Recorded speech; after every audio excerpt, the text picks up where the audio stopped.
Happy International Day of Older Persons, and welcome to our third forum this year in our Walk the Talk series.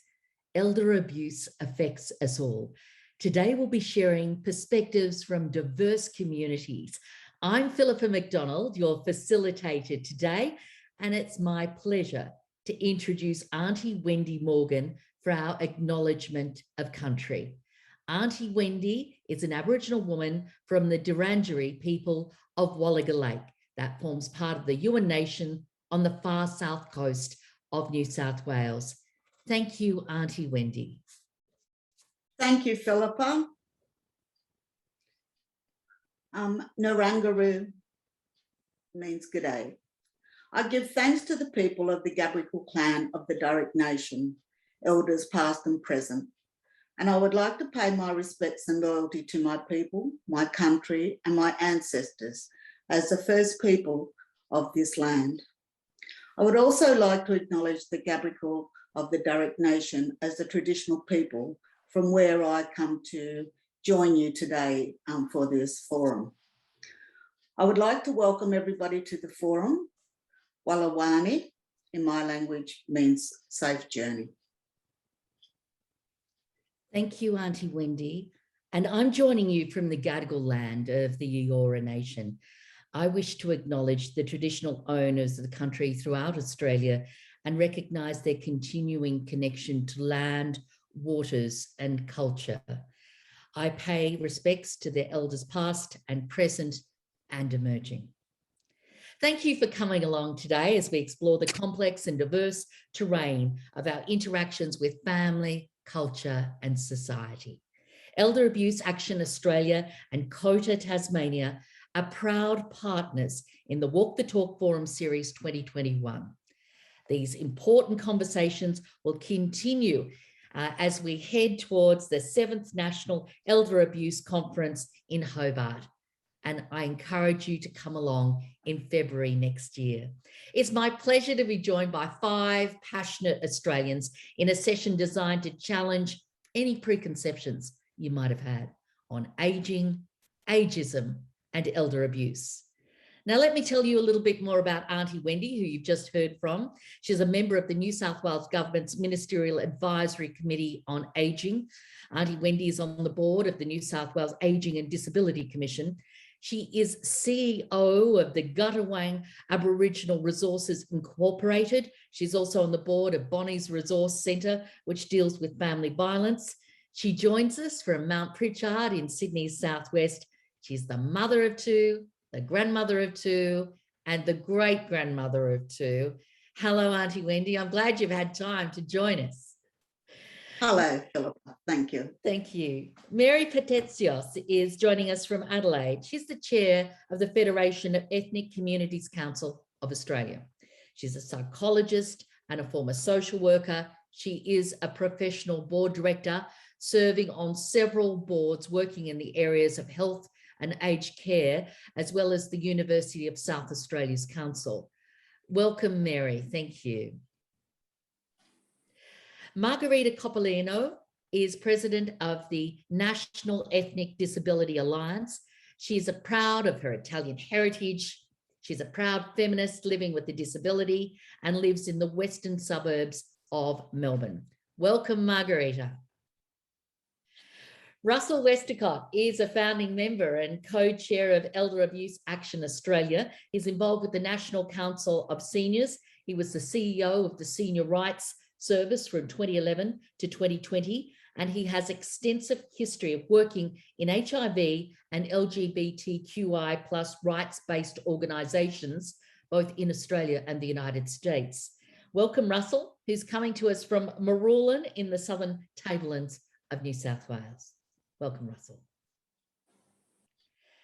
Our final panellist is Professor Bianca Brijnath, Director of Social Gerontology, National Ageing Research Institute. Professor Brijnath is a conjoint professor of both the University of Western Australia and Curtin University, and she won Victoria's Young Tall Poppy Award for Science in 2018. Welcome, Bianca. Thank you. Bianca, you talk about aging being an opportunity, not a decline. What exactly do you mean? What I mean by that is too often we construct older people as frail and as needing assistance and as needing us to almost cocoon them in cotton wool and protect them from the sort of vagaries of the world.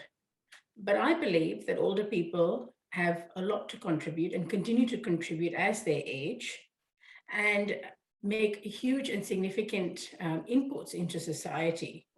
For example, if we even think about COVID-19, lockdown, and the impact of caregiving and the role that grandparent carers have played in keeping many of us, including myself, sane, you can see that they are making a very important contribution to society. So we need to value that contribution and recognize that aging is very much an opportunity to move into new phases and stages of life. And it's not just about older people sort of declining and falling to pieces in that kind of fragility narrative that is constantly perpetuated. Well, how do you counter that fragility narrative? And are there sort of services that should be boosted to help with that quality of life when you're getting older? Yes, absolutely. We need to assist people as they move through various stages of life, including later life. It's a heterogeneous phase. Not all older people are the same. We need to value the kind of preventative focus, the education opportunities, the opportunities to financially plan, to volunteer and to give back to society. And of course, last but certainly not least, to continue to undertake paid work, if that is what older people want, and as well as what they might need to do into their future. Well, I want to come to you now, Auntie Wendy. From where you come from, you're an elder. What does that signify? And are you treated any differently as an older person? That's an interesting question, Philippa. Yes, I am an elder in the Aboriginal community. What it signifies is that, you know, within our community, the elders are looked after first. Like during the COVID epidemic, our Aboriginal community organisations provided hampers for all of the elders that were members of their organisations. And when we do get together and we have a gathering, the elders are actually provided with the food before anybody else. And we also, you know, play a role at looking after our grandchildren and children, and have the responsibility to pass down our stories that are of our culture. And Margarita, how should we be thinking of aging between our 50s and 70s, and what kind of challenges arise for people living with a disability?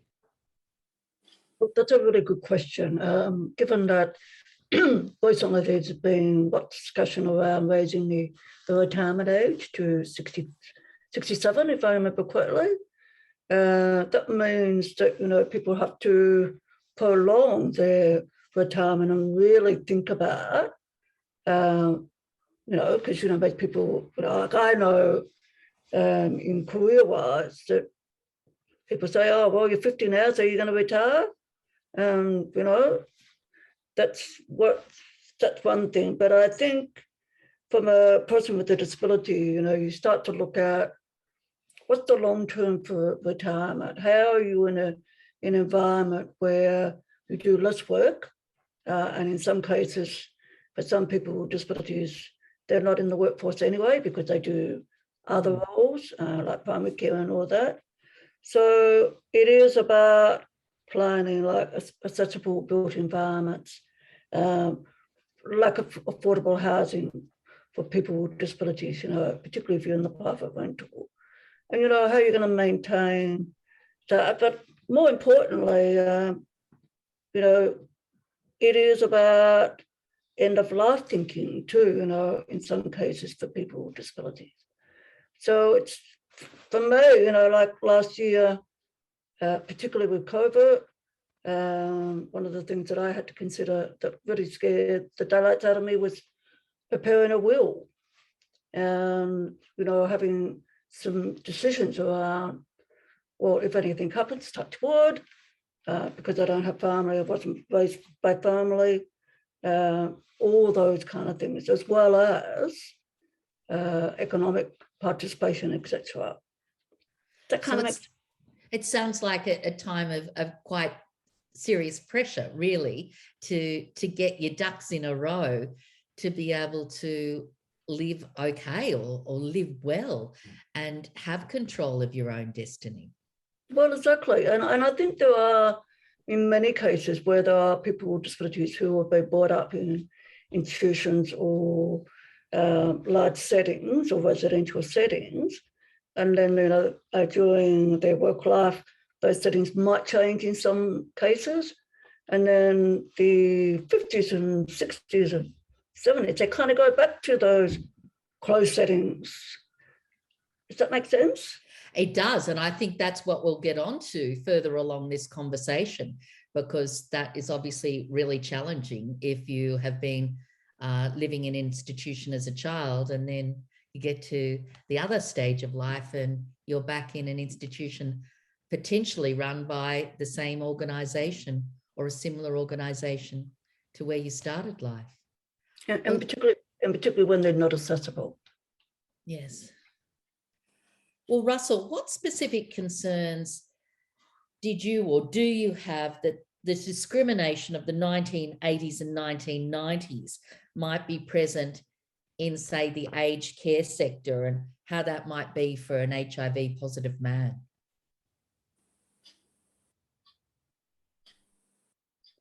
On mute. Sorry about that. I suppose what happened in the 80s and 90s, there was rampant and very blatant society-wide discrimination. And that went into a lot of different sectors, including the healthcare sector in some parts. And probably the unfortunate thing about the premise of this question is that in terms of aged care, I don't think there were many people who were HIV positive and dying of AIDS who made it to aged care, given the nature of the illness. But there was so much discrimination back in the 80s and 90s in all sorts of areas of society. I think there's been a lot of change, and there's been a lot of change in aged care. I know that a lot of people are critical about aged care, and obviously with the Royal Commission recently, but I've been working in the ageing rights area for the last 10 years. And I've seen some dramatic changes in that time. And I think there's been some changes before me coming on board. So I think the last 2 decades, there are some things that are slowly falling into place. In recent years, there's been the diversity framework launched by Commonwealth Health, so that every aged care provider across the country participates in action plans so that they can better deal with and work with diverse populations as those populations come through. So the thing that I would say, though, is that while the aged care sector may not be the the panacea at the moment, because there's a lot of negative press, a lot of negative stories. There's a lot of good people trying to get it right. And I think it's important, as those people try and get it right and try and consult with consumers and people from community, that they're consulting with people from diverse communities. And in that, they include people living with HIV moving forward. Definitely. Well, Mary, when it comes to ageing, it can deepen the divide. Let's talk about economic security and isolation and the impact that can have on ageing. Oh, look, like everything else, the way you age is postcode related.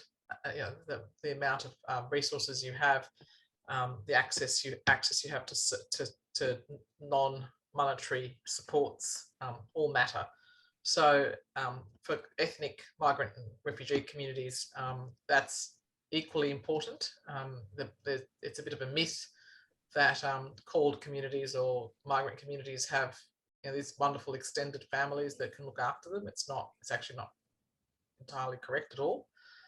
In fact, they, as they age, require their own resources to look after themselves, and also professional support services. They can't and don't rely on family. So it's really important that we debunk that myth. And to that end, obviously, good quality aged care that is affordable and accessible and appropriate is important for everybody, even if that involves simple things like getting help just cleaning the house, or getting some gardening done. Most older people don't need care, as in health and welfare care.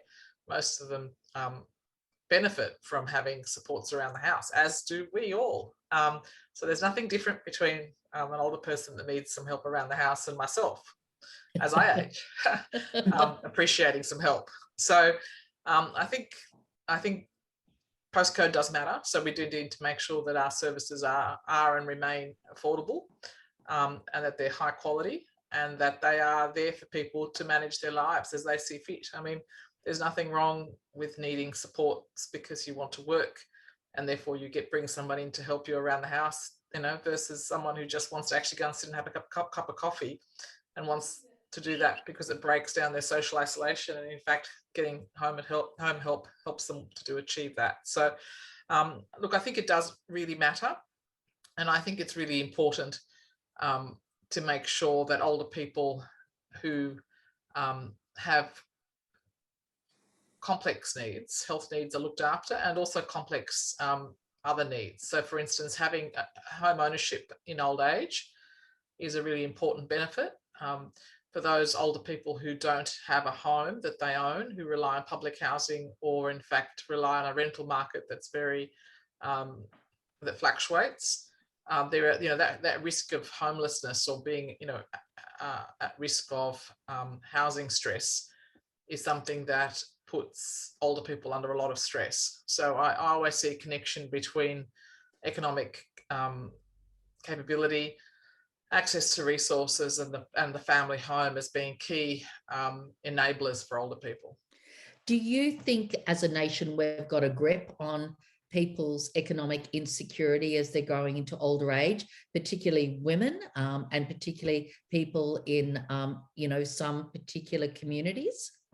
Oh, absolutely not. I mean, we know, and it's now been, those of us involved in housing have been saying it for a while, and now everyone's saying it, which is great. We're not doing much about it, but we're saying it a little bit more. Women in particular, who, over the age of 55, especially post relationship breakups, are often at risk of high housing costs, or vulnerable housing situations, and also so are men, so across the whole population, housing is a massive issue, which needs to be addressed, because if you don't have a vulnerable home, care cannot take place. You can't self-care, and you can't buy care because you don't have a home in which it can occur. So, I've often linked the importance of housing with good and proper age. How to age well is connected to having your basic needs met, and one of those basic needs is housing. So I do think that there's huge vulnerabilities for specific groups, and COVID will have impacted on that as well, and we get to see what that looks like, especially given a very volatile housing market at the moment. So I suspect, like all crises, this crisis will benefit some and disadvantage others, and the disadvantage may remain even more disadvantaged at the end. So that divide is deepened greatly. And then you've got that other layer of ageism. And I'm wondering, Mary, how you define ageism and how you see a relationship between, social media is blamed for a lot of things, but whether you see a connection there. Oh, look, absolutely. Social media has exacerbated and infuriated a lot of us, because, unless you're 19 at the moment, it appears that you're very old. So I mean, I'm beginning to think even 35-year-olds must feel aged Oh. because what they see on social media is a whole bunch of 18-year-olds jumping about the place. So look, I do think we need to address that. I mean, we have added years to our lives, but we haven't added joy. And part of the joy is to feel, connected and beautiful and worthy of attention and all the sorts of things that we value. So as you get older, that dismissal of yourself because you're an older person, that sort of that youth, the attraction of youth, I think is actually been heightened, not diminished. And we really need to unpick some of that. I keep on telling my own kids that they'll age soon. They insist. There's a youth culture out there, and social media has absolutely exacerbated it. And there's nothing. And we talk about changing those role models and stereotypes, but we've been, we've scratched at the surface, but we haven't actually achieved it. And I'm hoping that the the very keen baby boomers who are very self-centered, who've got a massive ego, can massively impact on that and say, well, actually, you can all get Nick because we're really important. And I'm hoping that the baby boomers smash through that. But look, how bad does it get? Because do you think that social media has got worse? And can you give us a specific? I think social media it has no accountability in terms of what it glorifies. So, it glorifies youth in a way that is extreme, because it is all about body beautiful and the beautiful settings and the sort of stuff. And I just think old people flick through social media, and unless we grab it ourselves and take control. I mean, I post on social media, and many of my friends who are in their 50s don't, and they think I'm ridiculous for many reasons, including that one. But the reason I do it is because I'm trying to own that space. Exactly. I can post me and my friends looking cool, and I bet I get more hits than you. And unless we do that, I mean, it's not going to go away. So I'm always into kind of, if you can't, beat it, join it. So I'm joining that. I'm up there. Follow me on social media. I need to beat my 19-year-old daughter. I'm going to. I'm intrigued. Margarita already does, I'm sure. Bianca does, so please. Russell? No, we're not going to be invisible. And Margarita, if you're getting older, you're living independently with a disability, what ageism can you encounter? And is it social and structural? You've mentioned the NDIS to me. Yeah, just before we go into just answering that, I just want to say something in regards to Mary when you were talking about body.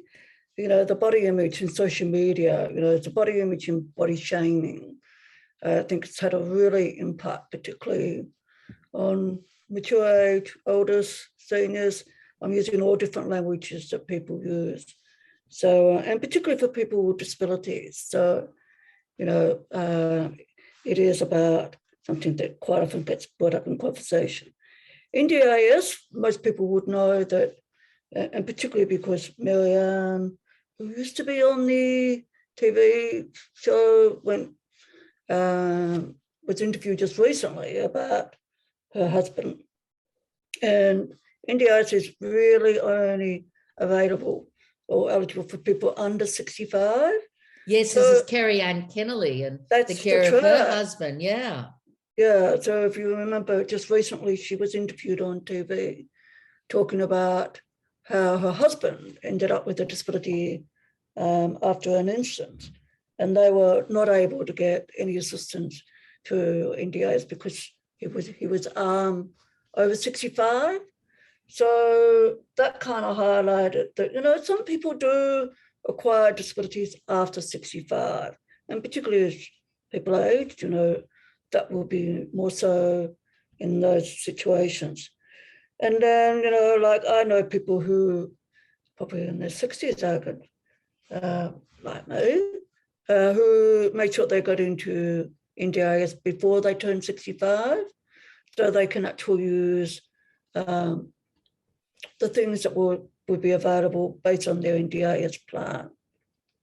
So having said that, in my current plan, none of the things that I use in my plan is in regards to me aging, but it is about me being independent. And Mary raised a really interesting point about housing. There are some components of NDIS where people are eligible for very specific type of housing. However, as Mary highlighted, there's a lack of affordable housing and also adaptable housing for people with disabilities. Now, there are a couple of things I really want to highlight that in the disability space, and particularly in public policy, is there's been quite a bit of work around the new, what they used to say, the disability, the National Disability Strategy, which has been returned now to Disability National Strategy because of the closeness of NDIS. And I remember during the workshops, there was nothing about ageing discussing that major policy. And in fact, just recently I was involved in just a state disabilities plan. And in fact, I don't even think that I heard the word ageing when it came to having discussion around public policy in the disability state plan. But then you look at the aged care diversity strategy. Is there anything in there about disabilities? And I think also disability sector really haven't had conversation around aging unless the key issue would be around young people with disabilities who have been put into aged care facilities, because that was, in some cases, the only accommodation that was available for them. I mean, so that's pretty high level, but it just gives you some of the gaps, if I can just leave it at that. Well, there's a big fight ahead, isn't there? Oh, absolutely. Absolutely. And particularly having people with disabilities, at the table when conversations are being had around ageing, elder abuse. And, I think the sector might be quite surprised that there are very similar issues happening in my sector across all intersectional lens community. Yeah, definitely. Well, Russell, tell us about ageism in the LGBTQI community and to what extent, if at all, are attitudes changing? Well, I think ageism is perverse and it cuts right through all of our communities. And I don't think that it is in any one community, probably any more or less. I'd like to see some studies maybe on that. But I think that ageism itself is the driving factor to elder abuse. Because if we have a society and communities within the society having such a negative viewpoint of older people, then it's easier to be able to abuse them. It places the older person at more vulnerability. And having a LGBTIQ plus older person, they bring to the table vulnerabilities around their gender issues and gender identification,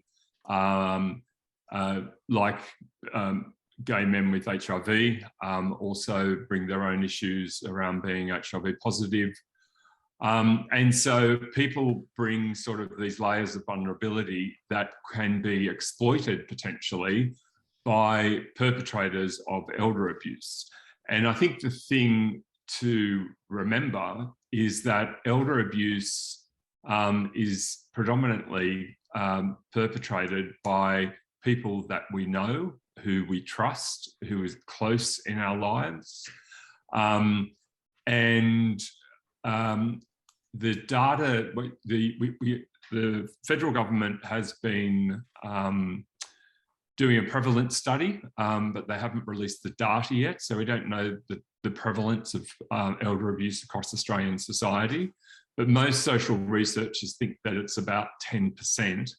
So 1 in 10 older people are victims of elder abuse. What does that mean for the LGBTIQ plus community? We don't know.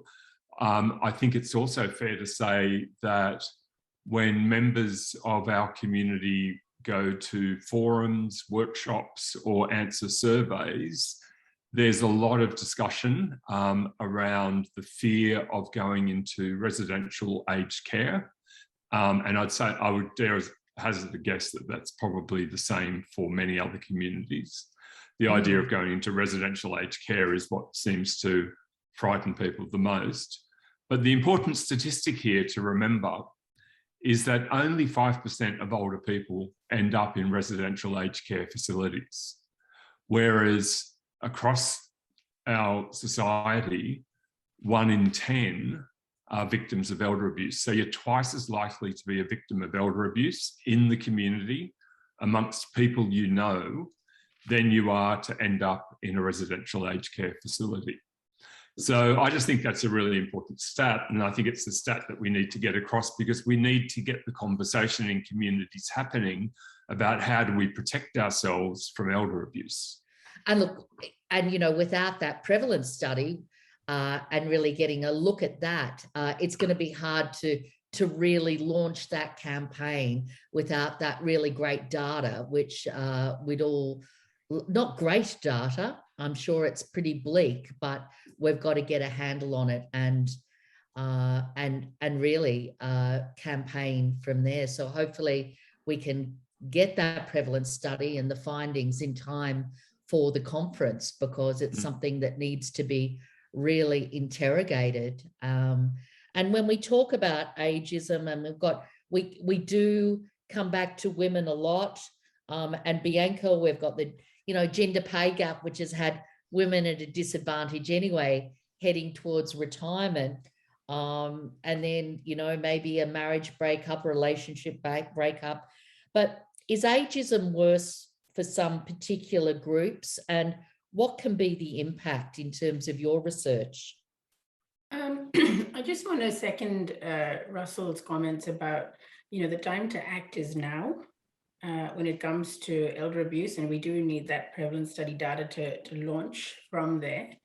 And certainly, the gender pay gap, housing precarity, all of those things have just have been compounded in the context of the pandemic. And the assumption, going back to those ideas of ageism, those kind of ageist assumptions that the bank of mom and dad are going to, underwrite your home loans and, sort of provide this financial security. And it's linked to the idea of inheritance and patience. So all of those kind of concepts intersect to kind of construct older people as, on the one hand, being able to be the kind of financial salvation of the nation. And on the other hand, they've got to kind of, we've got to protect them from themselves. And that's a real issue, I think, that needs to be disentangled more fully.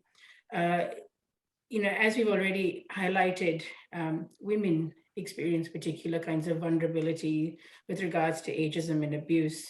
So do people with disability. So do people who are LGBTQI, A+. So do people who are from a culturally diverse migrant and refugee background, Aboriginal and Torres Strait Islanders, etc.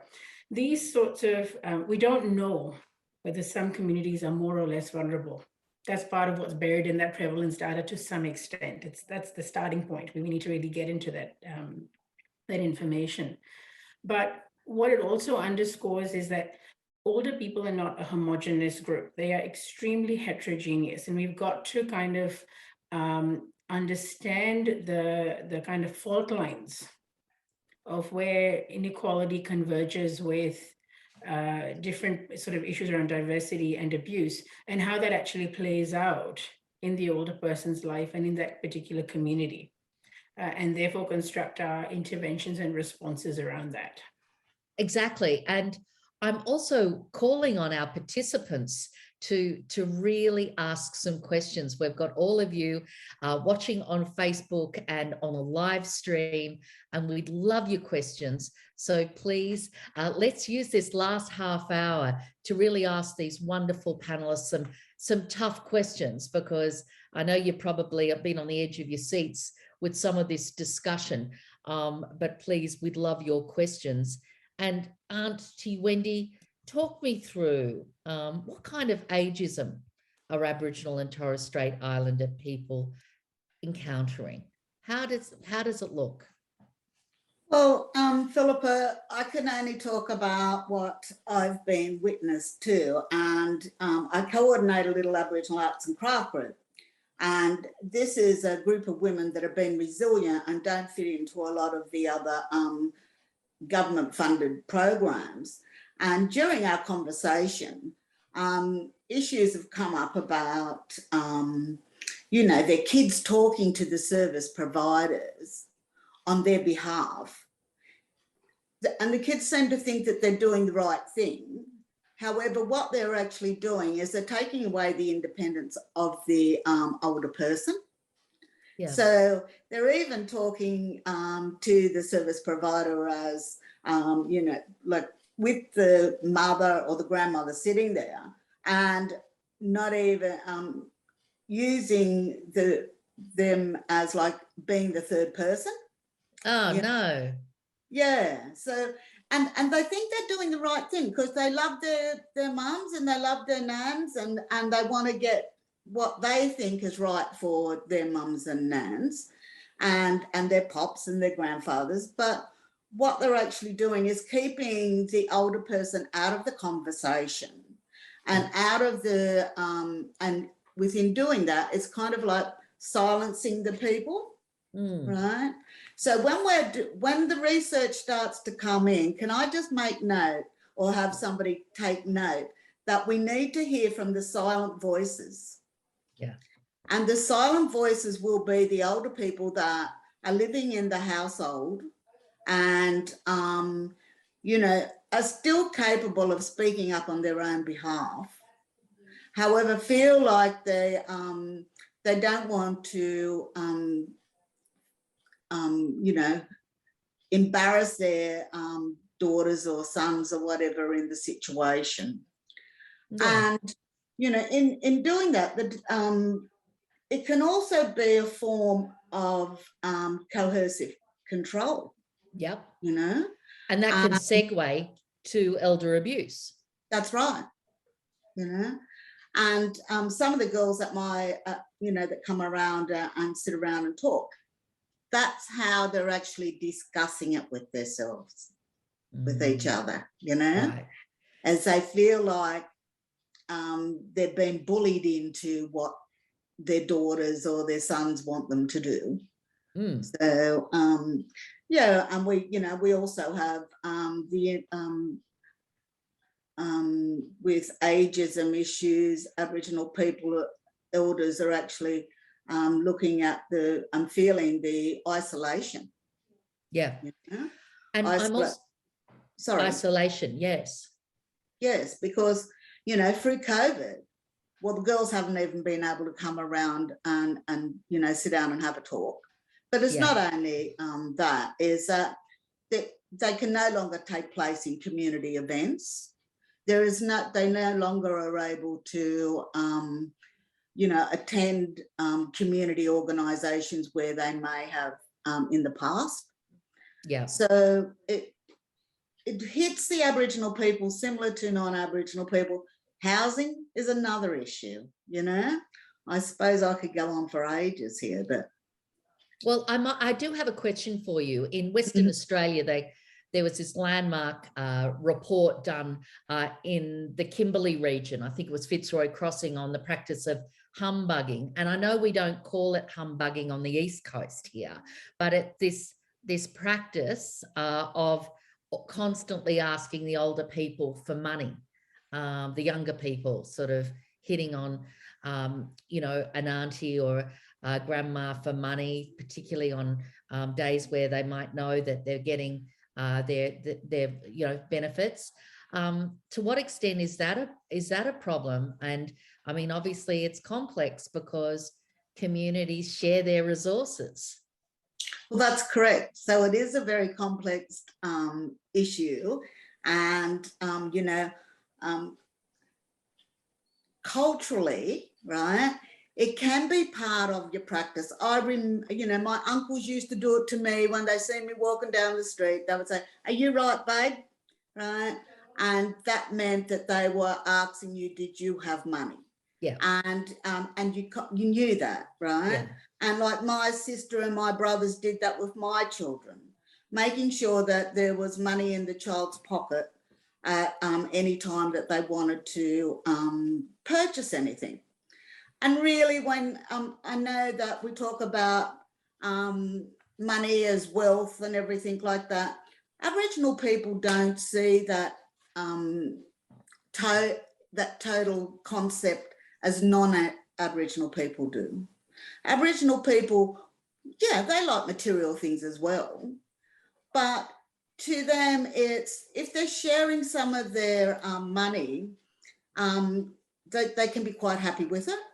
But in some cases, there are some younger ones these days that are standing over our elders and, asking for money. And it's a dangerous situation because the elder doesn't want to admit that her grandson or her nephew or son is doing the wrong thing because they don't want to have the police involved in it all. And they also don't want to have repercussions for that individual imposed upon them because there is people within the community, the uncles or whatever, that might take, that issue upon themselves. Yeah. And it could be abuse. Yes. Right. So it's a very interesting question about the monetary value in the relationship between older people and the young ones. Yes.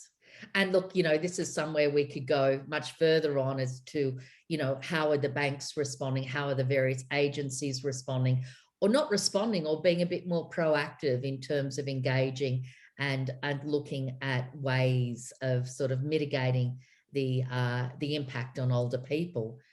And look, Mary, I'd like to bring you in here as in your role with a peak culled body. What's keeping you awake at night? Because elder abuse takes so many forms, doesn't it? Look, it does. And at the outset, I'd like to say that, as Russell was saying, it's certainly out there. And we know we can't deny it. So the prevalence is, Russell's right. And I suspect we're actually underestimating the real extent of it. So, but I'd also like to say that it's not more or less prevalent, I don't think, in called communities. I don't think that we're looking at numbers here as an issue. I think what we're looking at is the complexity of some of the challenges of managing that abuse that occurs, whether it be financial, emotional, intellectual, whatever, whatever abuse it is. It's far more complex when we overlay cultural, language and spiritual beliefs over what we consider to be normal activity. So people that don't share a language, who struggle to communicate, are obviously disadvantaged and continue to be even more disadvantaged when they suffer abuse because they lack the means to communicate. And certainly very good professional organisations like the one that Russell runs and like the ones that we know are out there have gone to great lengths to minimise the issue of communication blockages, but they exist. There's also the cultural overlay of shame or not wanting to get younger people, if it is younger people, or a family member or a friend, and as Russell said, it's often someone we know, into trouble. So there's there's a silence around this that's a little bit pervasive for reasons that are obvious. And I don't think it's unique to called communities. It's just there for all of us. It's probably a little bit harder when there's a close-knit family or community that an older person is living within. So I think all those things make it very difficult, but not impossible to tackle. And I always think that the best way to tackle this is to provide information and or to inform and to kind of mobilize, activate the person themselves, and also provide information to family and friends about what's right and what's wrong. I mean, some of this is not necessarily malicious. It's, you know, it's a way of managing really complex relationships, and we're not very good at managing really complex relationships. So sometimes we do it really badly. So it impacts on the other person negatively. It's not always a crime. It's not always with the intention of being a criminal activity. It happens in a way because people just don't know how to do it. And people fear a lack of control. And so they take control. And it's easy to take control from a vulnerable older person. So it just happens. It's not always intended to do harm. So we need to make sure that we tread through this really carefully, because sometimes it is just poor knowledge, poor skills, lack of choices, and a whole bunch of other stuff. That doesn't take away the abuse, doesn't minimize it, but it means that we need to tackle it in ways which doesn't blow up families, it doesn't blow up friendships, you know. So I'm not sure that it's, so a heavy hammer at this is not the way to go. That doesn't mean that there are cases that are criminal and malicious and that the heavy hammer is needed, because you know it's purposeful activity that's meant to be corrupt. So anyway, so it's a very complicated answer, but what I'm saying is that it's if this was easy, we would have sorted it. It's like all world's problems. So, and for core communities, and for you know, I'm sure Wendy would agree, for communities that are tight knit because of the way they structure themselves, it is actually very complex. And look, Bianca, I might bring you in here, and thanks for that, Mary, because you know about communities where elder abuse is particularly hidden. Talk to us about the challenges you're picking up in Chinese and South Asian communities. And we're not trying to demonize anyone here. It's just maybe this is something that's not spoken about. So yes, we have heard anecdotally from the elder abuse sector that elder abuse in culturally diverse communities, there are a couple of nuances in how it manifests. We find in communities where the older person has low English proficiency and they live at home with the perpetrator, often an adult child, that perpetrator becomes their conduit to the world. So they are the interpreter, for example, when you go to the doctor, or when you deal with MyHK or Centrelink or whoever it might be, or the bank. And that can become really problematic. So, and in alongside being the conduit to the world, quite often, because of the proficiency with language, they also are quite often deliberately isolated from other older people and others in their community who might speak the same language. So there's a social isolation on two fronts. That's one side, which we certainly see in communities where there is limited English proficiency. The other thing we've seen, some of the more emerging communities in Australia, that is communities that are sort of moving into older age, and some like the Chinese communities that obviously have a significant proportion of people who are already older age. They're transnational families to start with, right? So what's happened is younger family members have migrated to study and for work. They've settled in Australia. And then they said, right, we'd like to bring, mom or dad over to live with us. And that will be, we'll kind of live in this extended family household and situation, which is very common in many Asian societies. You can't just migrate in later life to Australia because you feel like it. It costs a lot of money. It's about $50,000 to get a dependent visa and come over. So quite often older people will divest themselves of their resources in their home country, contribute extensively to that bond, that financial bond, migrate across, live with their adult children, but then suddenly find themselves in predicaments where they are indentured labor, where suddenly you're no longer living in a kind of joint family arrangement where there is a kind of reciprocal understanding of who's doing what, but an older person is suddenly, the cook, the maid, the cleaner, the childcare worker, the whole shebang, and adult children are going off to work. And you know, in some instances that division of labor may be acceptable, but in many instances it's not, particularly when you get older people who might be, you know, working from 6 in the morning, getting the kids off to school to 10 o'clock at night because you're washing up after dinner and you're just doing that all day long. So you get the sort of nuances that are also creeping in and very often flying completely under the radar and not being disclosed you know, to services, because as many have already pointed out on the panel, there is a real kind of fear of being seen to tell on your children.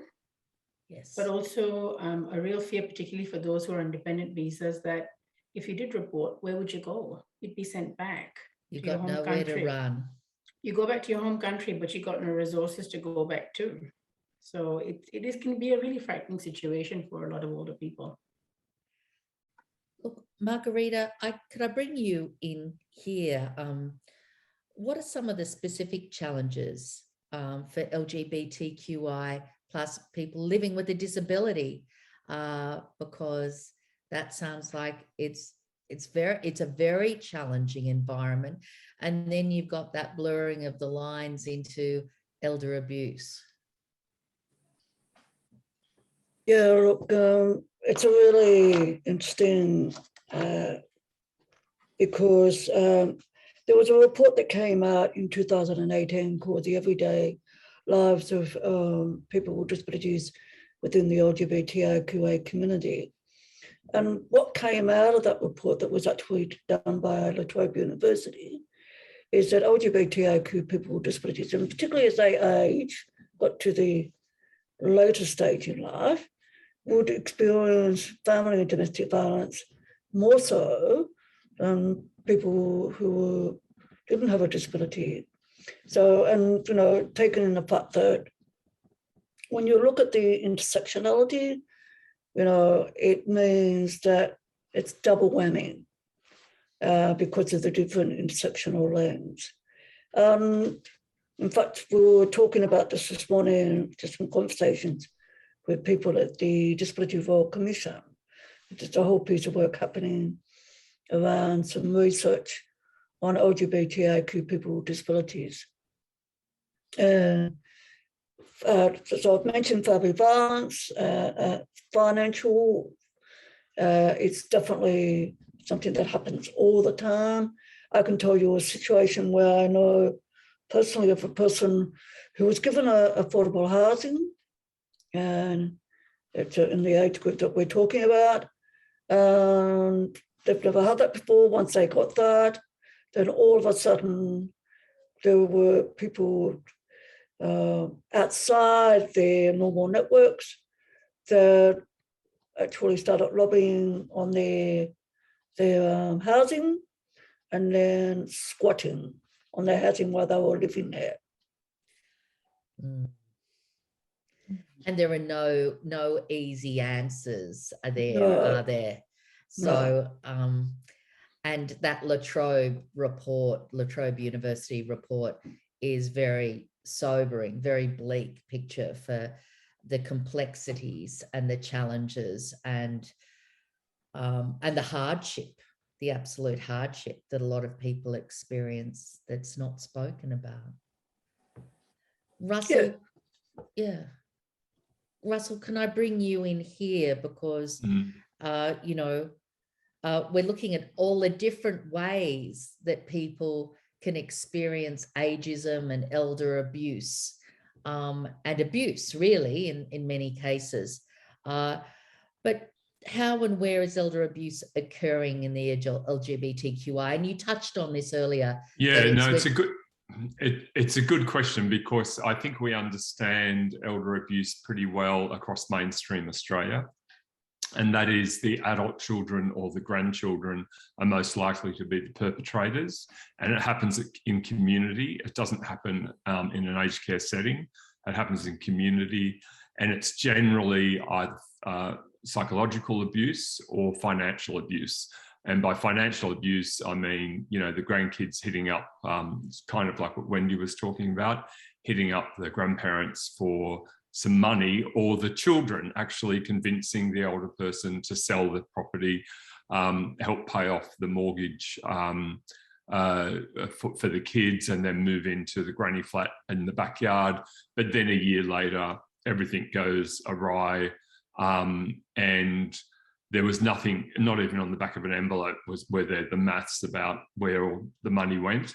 And grandma kind of gets booted out with maybe 10 grand, and the kids keep the 2-story house and live somewhat happily ever after, but probably hopefully very guilty.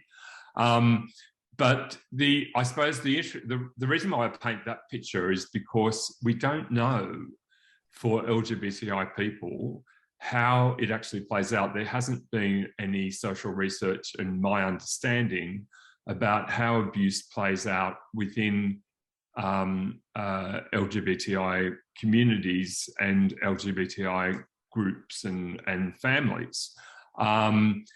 Because if the perpetrator in mainstream is most commonly the children, how does that look like in LGBTI? Is it, you know, the fairly newer relationships that have children involved, or are there other people that come into the lives of older LGBTI people who we put trust into, and maybe those people are ripping us off?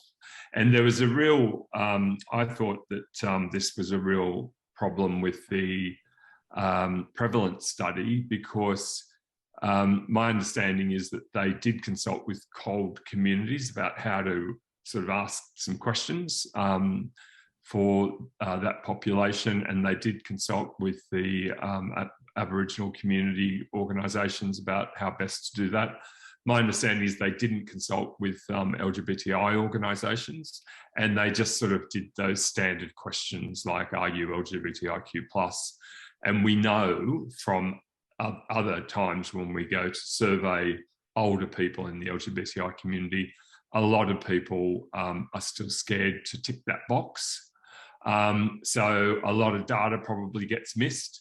And I think that the type of exercise that needs to occur to understand elder abuse in the LGBTI community is a good qualitative study and actually get some really rich data.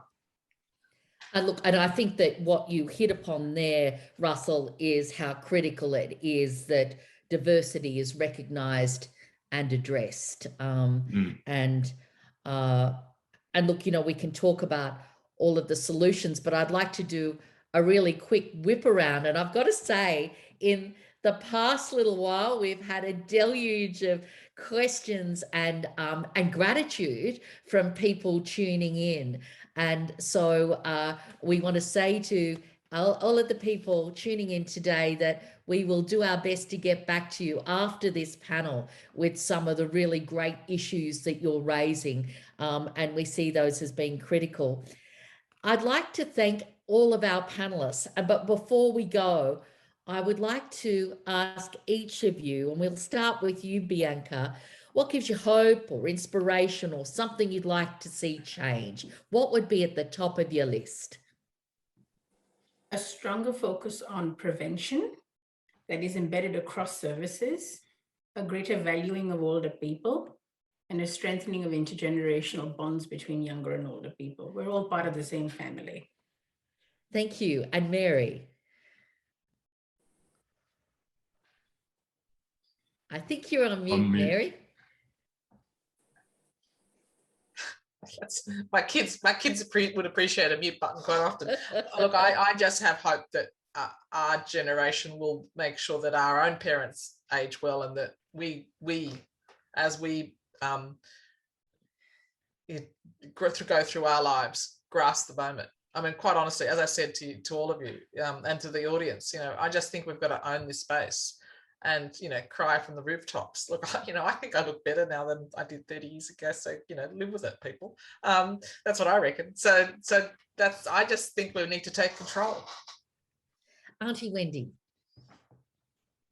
I have two little wishes, all of the above, because I would like to see that happen.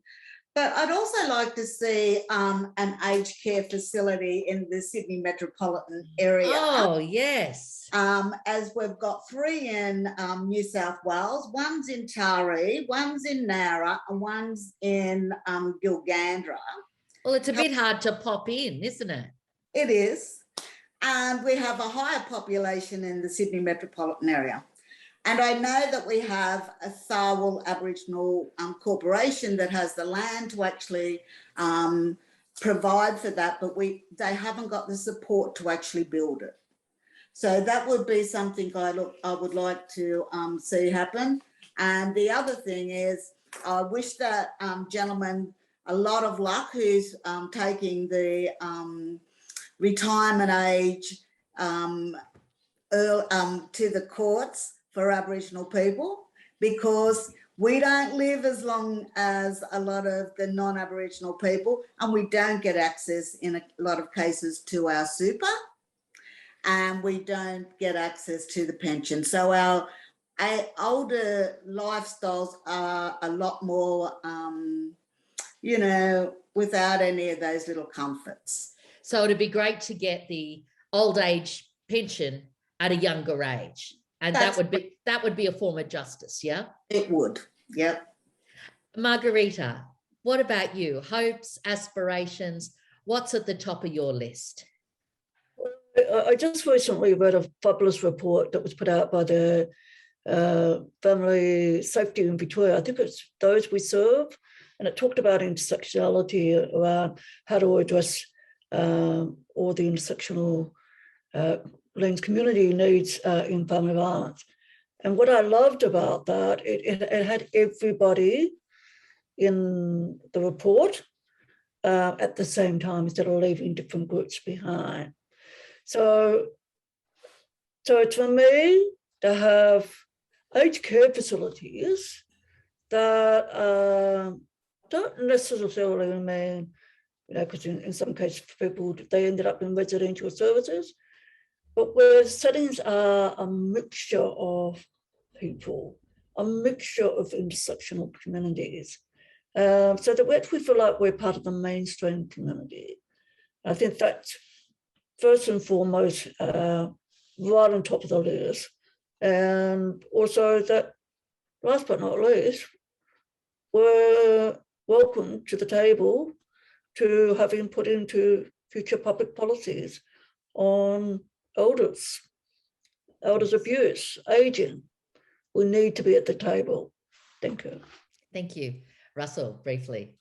I would like to see a widespread social and generational campaign that goes for about 2 decades to actually change the way generations think about older people, and also to change the way about how people think about older people from diverse backgrounds. And that can only be done if it's on the scale of like a quit smoking campaign, and there's buy-in from all levels of government. There's buy-in from all over the place, and we can change the thinking of a generation and then have a world with less ageism and less elder abuse. Thank you. Look, thank you, everyone. Well, this is my time to put in an ad for the conference, Elder Abuse Action Australia and COTA Tasmania, are proud partners for the 7th National Elder Abuse Conference in Hobart. Walk the Talk, Stepping Up Together will be held at the Rest Point Conference Centre on the 14th and 15th of February 22 in Hobart. So come and spend Valentine's Day with me and 500 of your dearest. It will harness the energy, passion for change and commitment that you've all demonstrated today. And this is the first and only, or it's the only conference which focuses on elder abuse in Australia. Early bird rates will be closing soon, so don't delay. Be optimistic that you can leave your state, and Tasmania beckons. Now, if any of the issues have made you feel in any way upset or caused you distress, there is an elder helpline, and don't hesitate to call this number, 1-800-ELDER-HELP. That's 1-800-353-374, 1-800-353-374. a huge thanks to all of you on this fantastic panel from all over Australia. And I've really appreciated your participation. And it's clear that everyone that's tuned in and will tune in have appreciated it too. Thank you very much, everyone. Goodbye.